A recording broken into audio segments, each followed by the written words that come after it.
نحمدہ ونصلی علی رسولہ الکریم اما بعد فاعوذ باللہ من الشیطان الرجیم بسم اللہ الرحمن الرحیم۔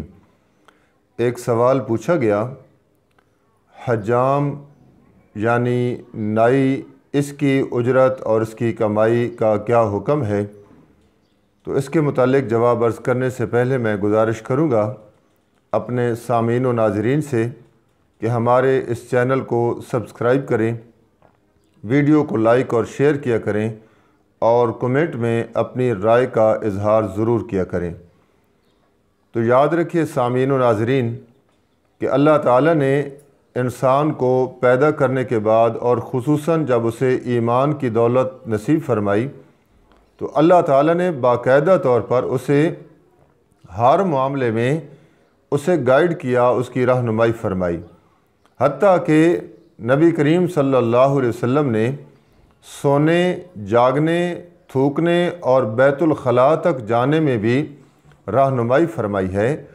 تو ایک رزق حلال یا رزق کمانا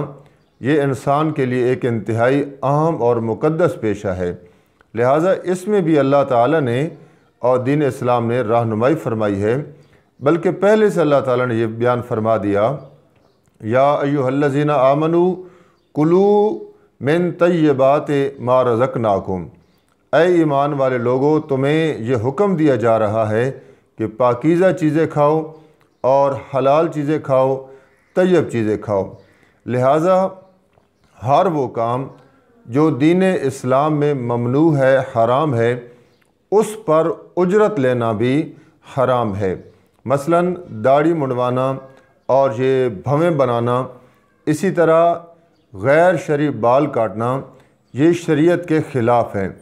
اب جو شخص ان کی وضع قطع کرنے میں ملوث ہوگا، جو فاعل ہوگا، وہ بھی یقیناً اس کام میں، اس گناہ میں ملوث ہوگا، اور اس کے اوپر اجرت لینا